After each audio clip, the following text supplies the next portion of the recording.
Hey everyone, how's it going? Apologies, I'm a few minutes late. This going live thing, it's not as easy as it looks. Swapping between cameras, audio is not working. Hopefully you can hear me okay. If you can, give me a thumbs up if you can hear me okay, please, in the chat, just before we get into it.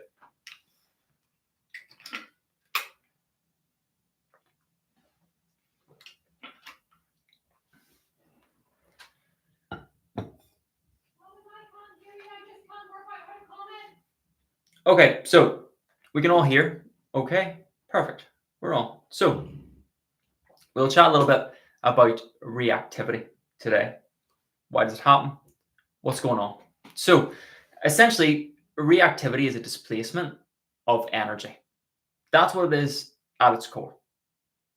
It's a displacement of energy. Our dog has that built up energy, whether it be defensive, whether it be frustration based, and they're showing that in a way that you don't want to see. They don't know that, but that's essentially what's going on there, right? And reactivity, we have to remember your dog's not trying to be bad. It serves a purpose for your dog. So it might alleviate stress. It might be because your dog felt protective and defensive in one case.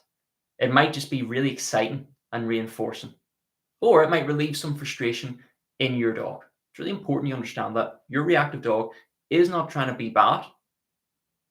All that they're trying to do is better their own situation, and they think that's the way to do.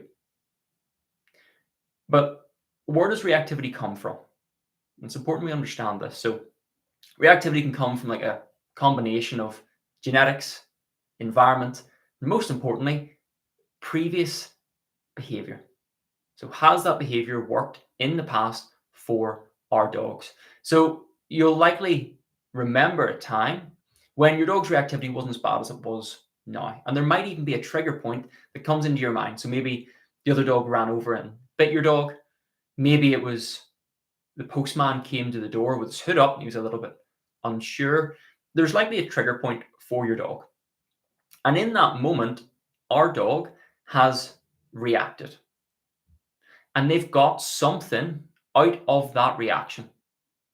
So, classic example, postman comes to the door, our dog feels a little bit defensive, a little bit unsure, lets out a bark, and then the postman leaves. Like, we know that the postman was always going to leave, but our dogs don't. So our postman leaves, and our dog thinks, that worked. I got him to leave through my reaction. And not only that, it also felt pretty good. And we have to understand this internally for our reactive dogs. Reactivity is super fun. They become super adrenalized. They become super, super excited. It's essentially like a big, big kick they get out of reacting. And it's really, really important that we understand that. If there wasn't something in it for our dogs, they would not continue to rehearse that behavior. So there's a trigger point for our dog's reactivity. And what then will happen is our reactive dog will test if that reactivity works in other settings. So you might have seen it where maybe your dog started being reactive to just male dogs. And then all of a sudden they were reactive to male black dogs. And then all of a sudden they were reactive to all dogs. And then it was people and dogs. And then it was just people. And then we get this escalation in reactivity in our dog's triggers because they essentially test, oh, this works with all these different things. And it's likely the case, and we have to accept this, that it's typically the best part of our dog's day is when they get to react. It's really, really important that we understand that. By the way, this is a Q&A. Like, I will be happy to sit here and talk about reactivity. It's all I do day in, day out anyways. But if you do have specific questions about your dog's reactivity, how to fix it, what's going on, why something's happening, please just leave it in the chat. So there's a chat box here. Just pop it in. I'll see the questions. I'll run through them one by one. I'm here essentially to answer your questions. So I can chat. I can give you some information. I'll, hopefully give you a few like light bulb moments so you understand, oh, like that's what's going on. I understand a little bit better now, and you'll be better equipped then to deal with your dog's reactivity. But ultimately, I'm here to answer your questions. So please, please, please ask away. Okay. David, thanks very much for the question. My dog started reacting to the TV, and I feel it's got progressively worse in real life. Yeah. So, David, like I mentioned there, it might well be the case that Say a dog popped up on screen. Your dog felt a little bit unsure, startled, maybe a little bit defensive, and they've let out a bark. It's completely normal. And your dogs went, hmm, that worked. Maybe we give them a big reaction. Maybe they said, oh, no, it's okay. Don't worry. Look, it's fine. Da, da, da. Got a big rise out of it. And internally, they were like, oh, this is great. When I'm unsure, I barked and whoa, felt pretty good. Then what's likely happened is your dogs felt unsure in other moments of their life then. And then they've barked and they've reacted. And it's likely the case that it's worked in those scenarios too. And what ends up happening then, like I said before, is your dog will go through an initial, what's called an acquisition phase, where they'll test out, does this behavior work for me? Is there value in me doing this? And then what will happen is it will become habitual. So same thing for us, like we might try a hobby, and for average, it takes about 30 days for something before it becomes a habit. So we try it out and be like, okay, is this for me? Do I like it? Do I not like it? And if you do like it, and if you continue to repeat that behavior, it will become habitual. So it just is what we do. And that's where you'll see now that there's many dogs that, many owners that come to me with reactive dogs and say, they're just really stressed and they're really anxious. And that was true. And maybe it is true in some context, but it's the case now that your dog's practiced and rehearsed that behavior so much that they're not actually anxious. That's just what they do. When I see another dog, I bark. Doesn't matter what I'm feeling. I bark because that's what I do. And it almost becomes like a reflex response for our dogs. So that's why you've seen an escalation, David, in your dog's reactivity. So the process is the same in terms of solving it, but that's why you see that escalation where your dog will try out that behavior. If it continues working, then they will continue rehearsing it. You see the exact same thing with, say, resource guarding, where our dog is, so typical cases when it begins, says like our dog is sick and they resource guard their own sick because they feel vulnerable. They do that. And we leave them alone. So like, yeah, they've just been sick, like another growling at me, like, yeah, I'm going to leave them alone. And their dog's like, I wanted to keep a resource.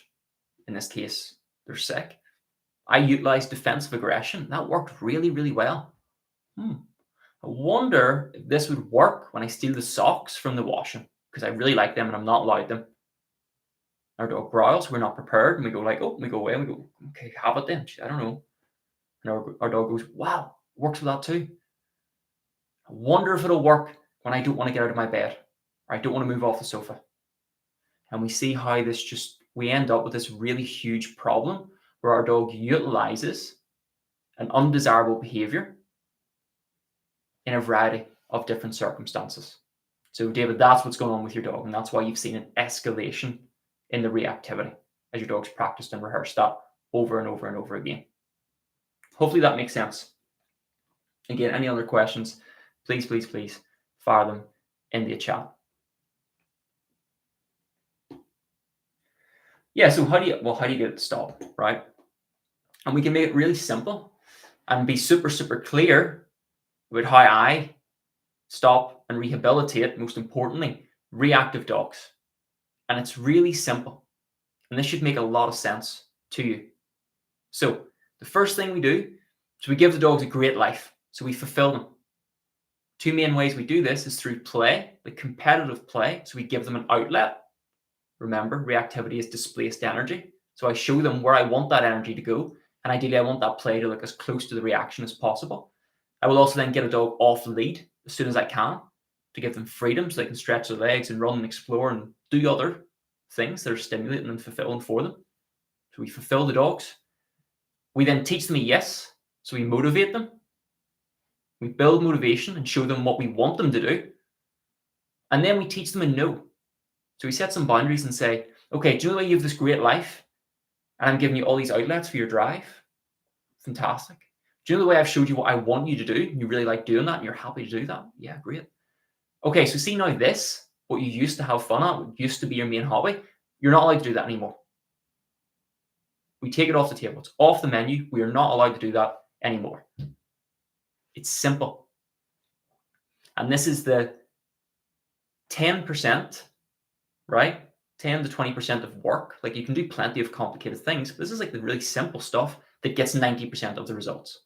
It really is this simple, right? And where we typically go wrong, and I'll talk through some like common things that you might be doing, what you might have been suggested to do. I'll talk about why I wouldn't recommend it and also why it hasn't worked, right? Because you've probably tried it so far. So there's sort of 3 typical things that I see pet owners do, and they're recommended to do it, right? But 3 typical things they do that doesn't work and probably ends up making it worse. So number 1 is we try and distract and bribe our dogs, right? So we'll bring out like a really high value treat. Our dog sees the trigger, let's say it's another dog in this case, and we'll like bring the treat to their nose and we'll wave it away. And we'll try and go, okay, just focus on the cheese, focus on the treat, don't worry about the other dog. And because our dogs love novelty, that might work to begin with. But pretty soon, your dog's going to get used to the cheese and they go, yeah, no, I've had this for the past couple of days. But what I haven't had for the past couple of days is a real chance to bark and a real chance to go up to 5th gear and express my drive. I would rather do that. So then you have sort of 2 problems. One is your dog's learned that that is an option, and then you've devalued your food because you've showed your dog that like, oh, hey, you can just ignore this. And in fact, something better will be there for you. But another problem with that, even hypothetically, if that did work, is your dog never actually deals with their trigger. Your dog never actually sees the dog and goes, it's fine. I'll not bark at it. It's fine. So we have to, for the rest of that dog's life, manage the dog. We always have to have different treats and cheeses on us. You're not going to be able to go to the beach, right? Where like every 2 steps you're going to be chucking down food. You're never going to be able to take your dog into a coffee shop, restaurant, pub, because you're just going to be chucking food all the time. It's not going to work. So what that's going to result in is ultimately you giving that dog less life, which I don't think is a good long-term outcome, even if it did work, which for the majority of dogs, it won't. Second big mistake that I see people make with their reactive dogs, it ends up making it worse, is they inadvertently add pressure throughout the reaction. And you might be sitting there going like, no, I don't, like, absolutely not. I don't do anything. The dog just kicks off. I'll run through the picture and you can let me know if this sounds familiar. So we have our dog, and then we see another dog approaching. We see the trigger approaching. And our dog then goes and it hits the end of the lead on the harness, on the flat collar, whatever equipment you're using. And we hold on. We just hold on. We go, oh God, okay. And then the other dog passes, and we let them go and we move on. We go, oh, thank God that's over. It's really important that you understand this concept. Any pressure that happens during a behavior that doesn't alter the behavior will act as a reinforcer / activator of that behavior. So, dog barking, we add pressure on the harness, on the flat collar, even if it's just holding them. But there's some pressure there. We add pressure. But our dog's behavior doesn't change. So our dog continues to bark. And what has happened there is accidentally, you have made the reactivity worse because your dog now thinks that I escaped this pressure by reacting. And what ends up happening then, if you do that enough, again, some of you may be in the scenario now, where we'll see a dog approaching, and the dog's not even close yet. And we go, oh, here we go. And we sort of load up tight on the lead. And that little bit of tension on the lead turns our dog into reactivity. So that activates our dog, and our dog will start kicking off just from that little bit of pressure because they're like, yep, I know what this means. I know how to turn this off. Here I go. And that's something that we've trained. We haven't meant to, but to our dog, they're like, yep, I understand exactly what you want me to do. You want me to bark, and you're agitating me into that behavior. And boom, yep, got you. So we end up making it worse. Third mistake, and really final big mistake that I see from reactive dog owners, is we just try and punish it away from the dog. So we don't give our dogs any other outlets. We don't motivate our dogs. We don't show our dogs what to do instead. We just punish them and give them a really bad time when they react. So we just try and suppress our dog. The problem is suppression with no expression. You're going to have a disaster, right? So that, remember, very beginning, our dog's reactivity is displaced energy. That has to go somewhere. Has to go somewhere. So in that session, in that moment, sure, you'll stop the reaction. But long-term, you will make things worse. It will either come back with a vengeance, and your dog will learn to push through that pressure because it's like, no, this is my outlet. or it'll creep up in other areas of life. And what you're then going to have to do is constantly be punishing your dog. And you'll end up in like what's called an almost behavioral whack-a-mole. It's like the carnival game where the moles pop up. We squash that, pops up somewhere else. We squash that. And that's just not only like a real crappy life for you, but for your dog. And you're really not going to have a very good relationship if you do that for long with your dog. So that might resonate with some of you. Good, David. We're all learning something. Good. Okay. So that's what not to do. Right? So we know what, okay, but that doesn't work. So what does work? So first of all, I can't emphasize enough the importance of a plan. You do not train to run a marathon by running a marathon. Obviously not. So you do not train your reactive dog in the moment. And almost those final sessions with a reactive dog, when we sort of go out into the real world, they are quite easy because all the homework is done before. All the groundwork is laid. So again, what is that groundwork? I'm going to give you like a 4-step, real easy process right now so you can make a huge dent in your dog's reactivity. So the first thing is momentarily, right? So for the interim, we want to stop our dog rehearsing that behavior. Stop the dog rehearsing the behavior. So if we think about it like a behavioral bank account that our dog's open. So when I see another dog, I bark at it. Your dog might have hundreds, if not thousands, of deposits in that bank account. Like, yep, see dog, bark, see dog, bark, see dog, bark. What we want to do is we want to hold the deposits into that account and open a new one. Say, hey, why don't we do this instead? But if you're trying to open a new behavioral bank account and there's still deposits going into this one, it is literally 1 step forward, 2 steps back. So in the early stages of training, when your dog doesn't know anything, you don't have the things that I'm going to go on to speak about now, you will need a level of management. What does that mean? You might have to go to quieter places to exercise your dog. You might have to be sensible what routes we're taking. We might have to go out at certain times so that our dog does not practice that behavior. We might have to put a lead on our house, that would be good, a lead on our dog in the house so they can't just go and try and rugby tackle the postman. We might have to use a little bit of management in the interim until we build up this toolbox. It's the first thing. People are trying to fix the reactivity on the walk, and every time your dog reacts, it gets stronger and stronger and stronger. You have no chance of fixing it. It's the first thing you need to do. Almost at the same time as you're doing that, then, you want to work on fulfilling your dog. Like I said, 2 main ways we do this. We play with our dogs. And you're probably sitting there going, my dog won't play. Let me tell you, your dog will play. They just are already playing a different version of the game. So your dog reacting is them playing. That's their expression of prey, of defensive drive, frustration. Like, it's all there. Any good play session has all those elements. That's what's happening currently. So part of that initial management that I spoke about is creating a little bit of deprivation. So if we're trying to teach a kid to play chess, but they have a PlayStation in their room, what chance do you have? Of course not. They're going to play the PlayStation. But we take the PlayStation away. All of a sudden, our kid's a little bit bored. And they go, hey, what was that game you were talking about? So we create a little bit of deprivation. So we say, hey, okay, you haven't reacted for a while. Then we say, how about we do this instead? How about we have this little spicy game? And like I said, I want to make that look as close as possible to our dog's reactivity. Second thing we do then is we fulfill our dogs. And how we do that, again, is get them off lead. We're playing with them, and then we get them off lead. Let Mother Nature do the fulfilling for us. Give our dog freedom to run, explore, maybe chase something, maybe roll some poo. And again, you'll probably be saying, I can't let my dog off lead. What are you talking about? The dog's just going to go and bark at something, or I can't get them back, and I'm going to be stuck. My dog might be in danger. 100%. 100%. You can't just let your dog off the lead. You have to train them how to come back. Okay? Now, there's 2 options that you have now watching this.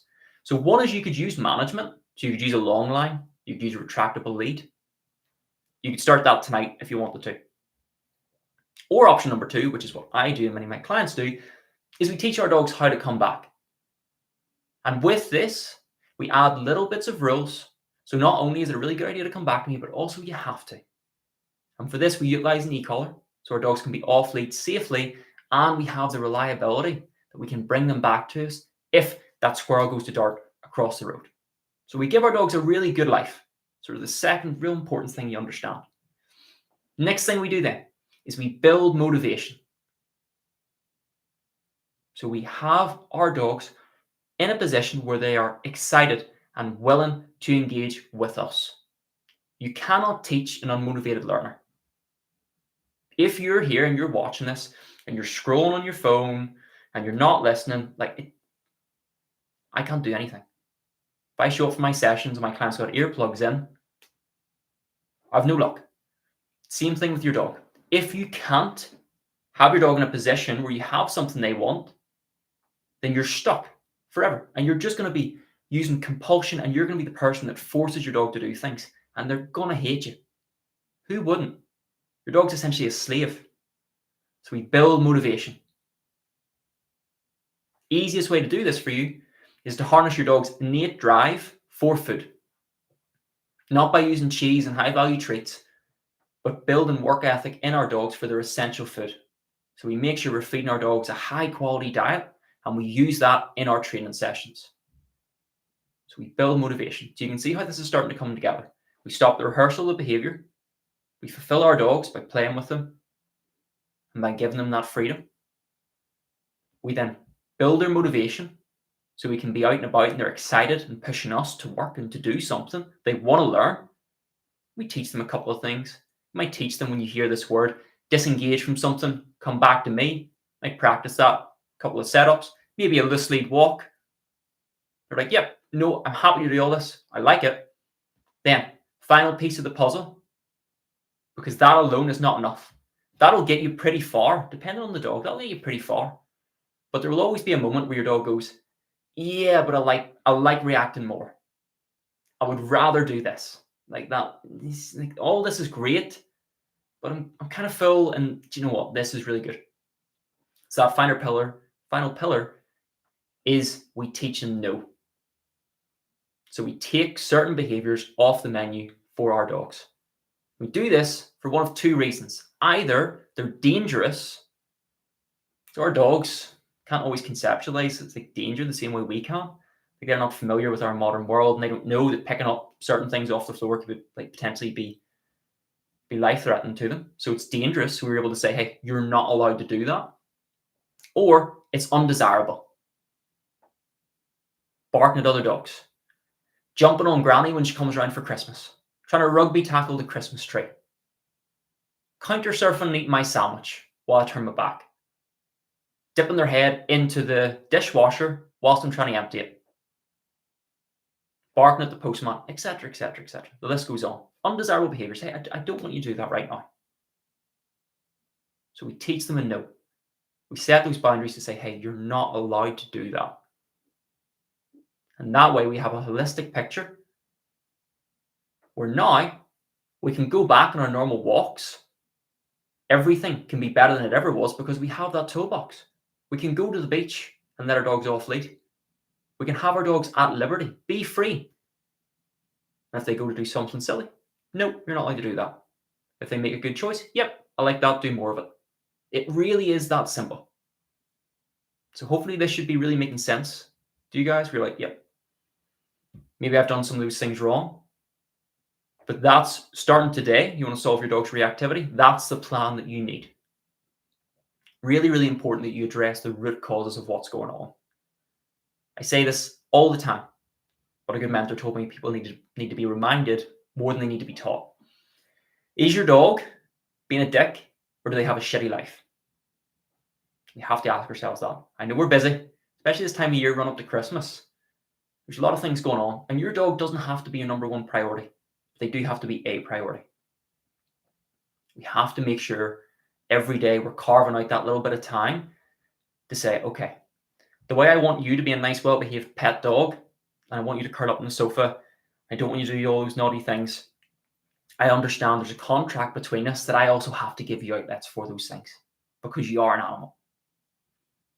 And that's another thing as well, that we find it really hard to understand our dog's sort of predatory and defensive drives.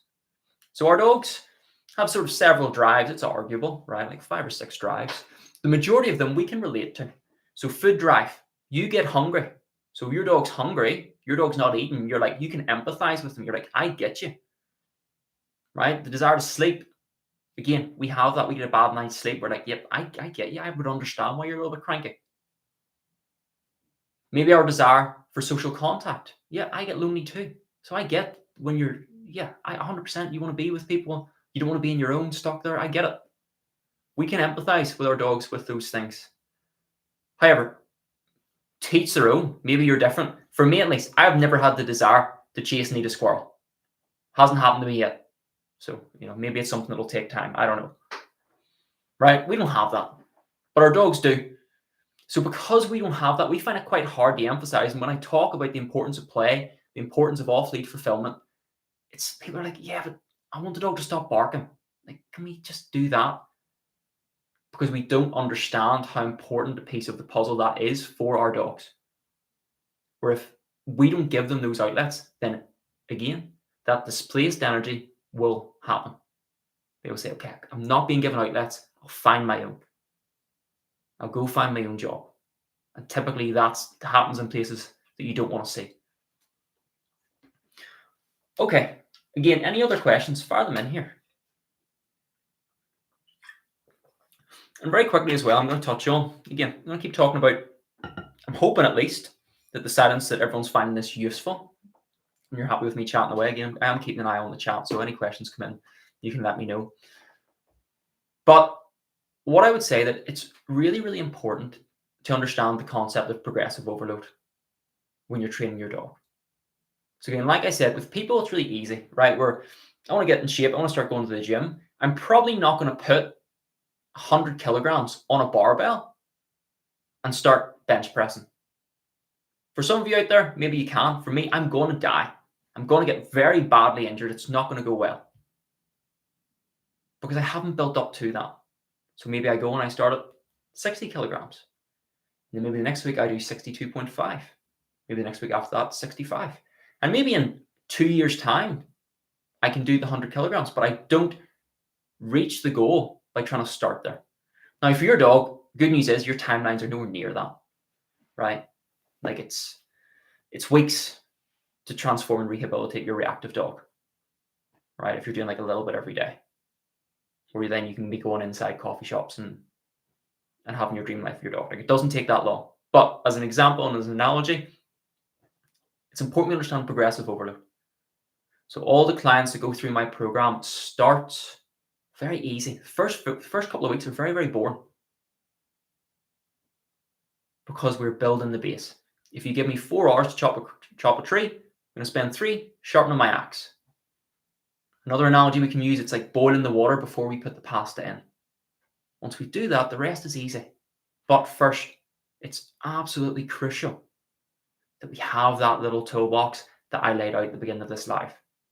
If you don't have that, you are permanently in trouble. Okay, question in. A small cockapoo gets crazy in the park, then loses mind, stress, and trying to chase anything. Any tips?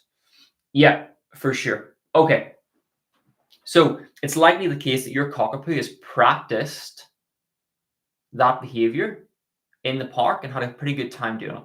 And that park, in fact, will now almost activate your dog into that behavior. So that's just where we go, and that's our crazy time.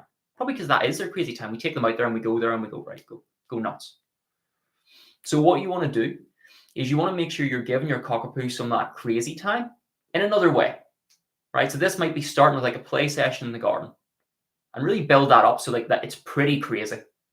So if you watch, like I have a longer form YouTube video out at the minute, actually it'll be on this channel, you're watching this live, where it's like a deep dive into play with your cockapoo. Watch that, start doing that. Get your dog, like give them that crazy outlet. Then what you would do is then you would go to the park. So your cockapoo's been fulfilled. And what you might do to begin with, if your dog is like too aroused and just fired through the roof and like won't take food or anything like that, is go to the park and make the park for a little while a little bit boring. So just sit on a bench and watch the world go by. To begin with, your cockapoo is going to get super frustrated. They're going to be like, no, I go here and I go crazy. What is going on? So we sit on the bench, we watch the world go by, and then we go home. And then you're going to go back tomorrow. Your cockapoo is going to be like, okay, today's the day. Today's the day I go crazy. We repeat that. And what we're looking for is what's called prediction error, where your cockapoo is predicting, okay, the park, I go crazy. And we just then all of a sudden go, do you know what? The park sometimes can be a little bit boring. Like the play session before was like, that was fantastic. But like, this is like, it's a little bit boring. Then once you have it, that you can go to the park and you don't have that anticipation from your cockapoo, then by all means, we can mix in some craziness. So play with your dog first, take them to the park, have them chill out. That won't happen overnight. Maybe a little bit embarrassing for the first couple of goes, especially if you've got a vocal cockapoo. But be consistent with this, and that'll sort that out. Hopefully that was useful.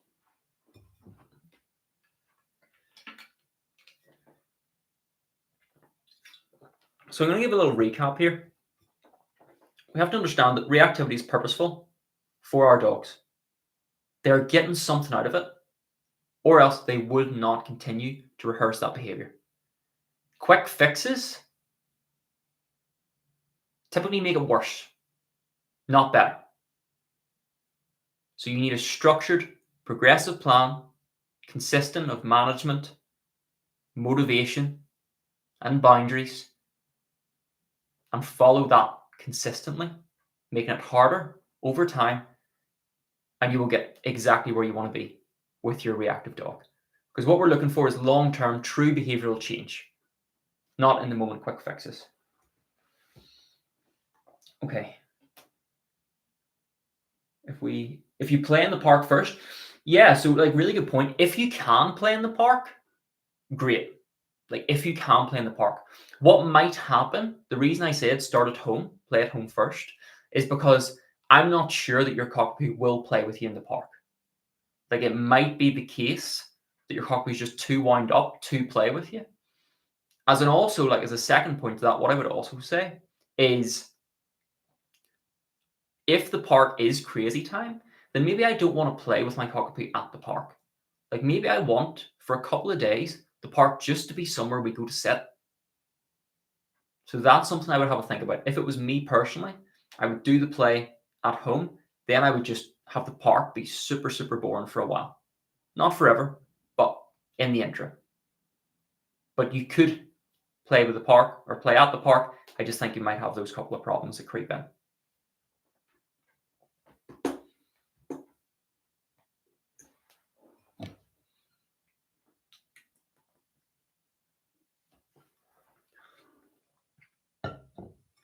Any other questions from anyone watching? Any of that sort of hit home? Hopefully all of it makes sense. If it doesn't make sense, please do let me know what bit you're unsure about. Maybe how something I've mentioned applies to your specific dog. Please do ask the questions away again. I'm here to answer your questions. So I can waffle on. Again, this is literally all that I do. David, so in that scenario, would you progress to play in the park? I would. So I would have it. I would be looking for two things first, David. I would be looking for that the play in the house or in the garden or wherever we are is like really, really looking good. I would then also make sure that it looks good in a few different other areas. So I would generalize it. So maybe I can play in the house, maybe I can play at a friend's house, maybe I can play in the road outside my house. And it's like, okay, all of that looks good. Second to that then is our dog, in this case, Cockapoo, can relax in the park. If those two things are done, then yes. Because what our Cockapoo is going to do then is our Cockapoo is going to be in the park. They're going to be like, yeah, oh, this again, like we'll just go here, sit and chill out. And then you'll say, hey, do you want to play? And they'll go, what? Yeah, that would be fantastic. And that's then how we can start building up engagement in the park. But I wouldn't rush to it. So make sure play looks good in a couple of different scenarios first, and make sure your dog can chill out at the park. Then start to add those both together. And I would probably always have at some stage like some chill out time for your dog. So even if we are going to the park and then, this is after this is done and your dog's like really chilled out a little bit and looks good, now and again, I would still have those chill moments. There's no disadvantage to be able to get in our dog to just relax from time to time. And that ability to sort of go from fifth gear back down to first gear and all in between is really, really useful for different social scenarios. So that's the way I'd handle it. Yeah, so David asks, when you say play, do you mean throwing a ball? Sorry, I've not seen your play video yet. Yeah, okay. So when we think about play, and we can sort of deep dive this a little bit. When we think about play, what play is to our dogs is essentially like a predatory sequence.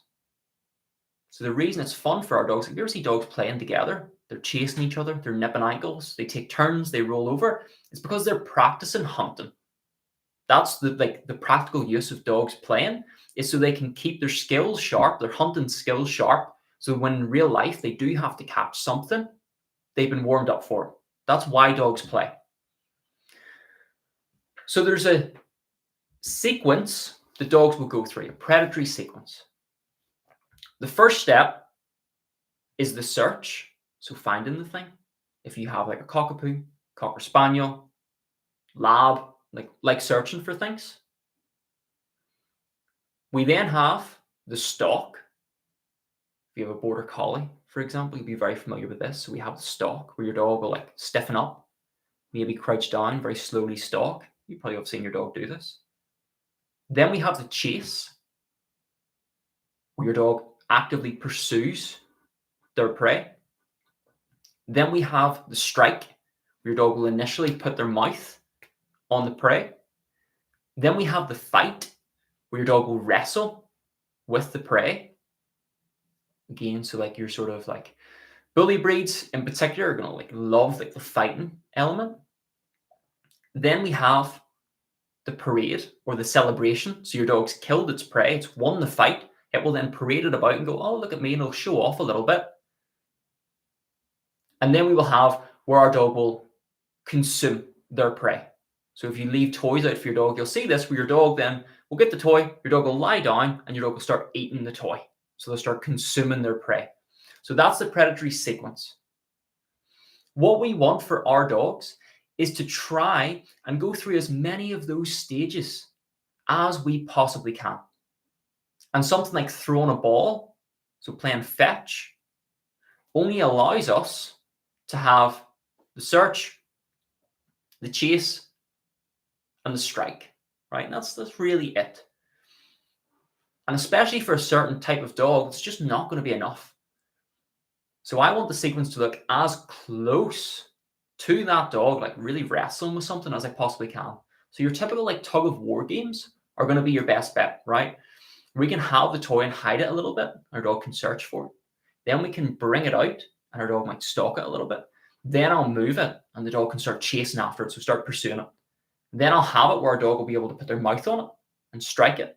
Then I'll maybe sort of wrestle side to side a little bit where our dog will put in some effort, might shake it a little bit.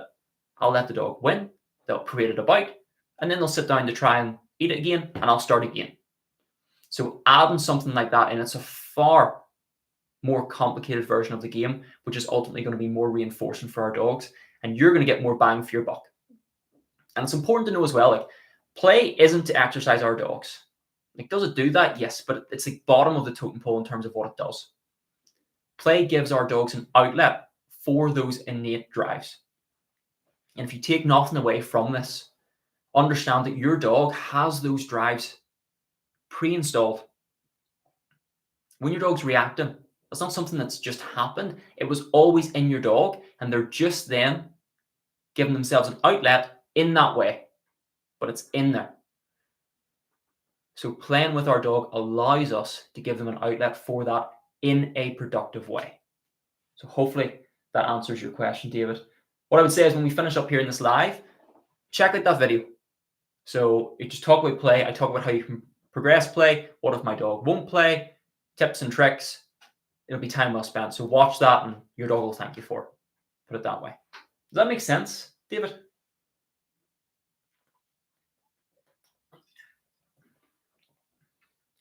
Okay. Mateus, I think your name is. Sorry, the letters are super small on the screen. How to calm down your dog.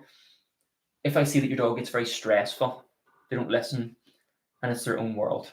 Yeah. Okay. So for this, we want to work out, like, is our dog like actively really, really stressed? Or are they just struggling to process their emotions a little bit? And as a caveat to that, I would also say that there is nothing wrong with stress. So for humans, we can understand, like, kid gets dropped off for the first day of school and they go, no, I don't want to. And you go, no, but it's good for you.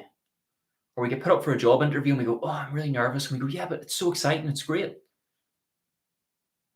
It's like we encourage stress. It's like, yeah, like it's excellent though. You'll grow because of it. You'll become stronger. Become more competent. All these benefits. It's great. But sometimes when it comes to our dogs, we want to inoculate them from stress. We want to or we just want to protect them from stress. We don't want them to experience that. Where, for example, test like with your cockapoo, if they go to the park after they've had a play session and you go to just chill out, and that causes your dog stress, well, in that moment, I'm like, well, I absolutely want to work on this because this is not good for you. Like, you shouldn't be this stressed. Like, we can come somewhere and chill out. Maybe eventually you can sit and have a coffee and enjoy yourself, and like your dog can sit beside you. So I want to encourage my dog to be able to work through that. So again, if it's like the example in the park, what I might do is find a bench, maybe a quieter bit of the park. I might then tie my lead round the bench leg, pop my dog on it, and just sit and I'll check my emails, I'll bring a book with me, listen to a podcast, and just watch the world go by. And what will happen, almost certainly given what you've told me, your dog will spin in circles. They might bark a little bit. They'll be going like, no, let me go, let me go, let me go. And then what will happen is your dog will start to slow down a little bit and they'll go, that prediction error will start to happen where they're like, this isn't happening. This craziness isn't happening. And what you'll get then is a series of moments where your dog relaxes. So to begin with, they'll sit down. Then what will happen is they might lie down. Then their chin might go on the floor. And then you'll get like this exhale where they go, and you'll almost see your dog just settle. As soon as that happens, we can get up and move. To begin with, that might take a little bit of time. Your mileage will vary. But that's how, if that is the scenario you're describing, a little bit of stress there and your dog processing that and learning how to chill out is not a bad thing whatsoever. But again, I would make sure you've played first because it'll make it so much easier for your cockapoo to relax.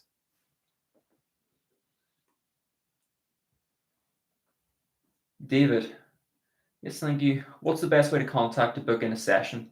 David, where are you based in the world? If you don't mind me asking.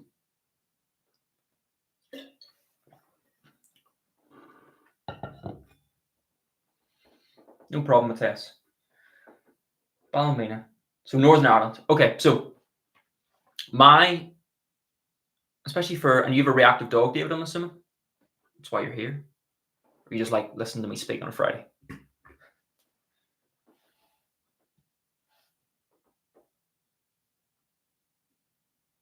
Either's fine, but I'm really hoping you have a reactive dog.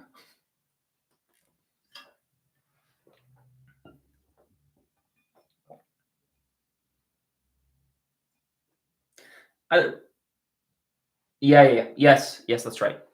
Start with the TV. So I have a reactivity program, and it's a 90-day transformation. So we will work together for 90 days. I have clients complete this all over the world. So this can be done as remotely or as in person as you want. So there's flexibility around that. And I will hold your hand throughout the process and guide you through exactly what I've spoke through tonight.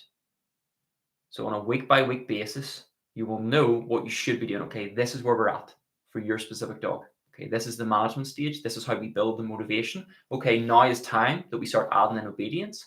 Okay, these are now the areas that I want you to start going. Okay, this is when we add in our no. This is how we get our dog off lead, how we use the tools and equipment properly and ethically. to make sure you're not making a mess out of it. That's what you'll notice as a caveat.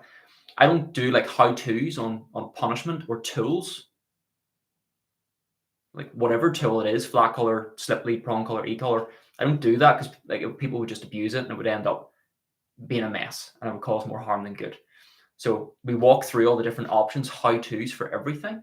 And then by the end of those 90 days, you're living the dream life for your dog. So your dog's off lead, your dog's in coffee shops, your dog's on the beach doing all those things you dreamed about doing. And if your dog's not, then you get all your money back. So I don't offer one-off random sessions where it's a waste of your time and money and vice versa. I offer a transformation that ensures you're going to get the dream outcome with your dog. Because if you don't, then I'm not really interested in it. The reason I started this as a little caveat is because I had a cockapoo that I did not know what to do with, just out of my depth. And it caused me a lot of pain to try and work out, and time, so much time to try and work it out. And that's less time that she had living the best life that she could. And ever since then, when I started pursuing this as a career, I was like, I want to give people what I had. I want people to be able to live a better life with their dog and for their dog to have a more free, fulfilling life. So that's the why behind, behind why I do it, essentially, right? I absolutely love it. So, okay, David, what I can do as well for you is if you want to chat one-on-one about your dog, and sort of I can work out if I can help you and I can walk you through what the process looks like. I will put a little link in the chat here where you can go on and book a one-to-one call for me. It doesn't cost anything. It's completely free. There's no pressure with it. We'll just chat like this, one-on-one, and see if I can help you. So I'm going to pop that link in now into the chat. There we go. Let me know, David, if you can sort of access that. You can book in a call. Hopefully there's still some slots available for next week where you're able to book in and we can have a chat.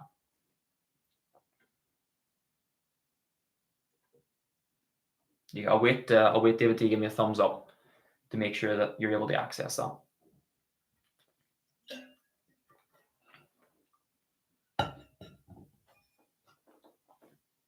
Perfect. Yeah, I'll look forward to chatting to you. Okay, so any other questions from anyone? Anything not make sense? Not sure about something? I'll give a couple of seconds here if you have any more questions. And if not, then we'll wrap it up for this evening.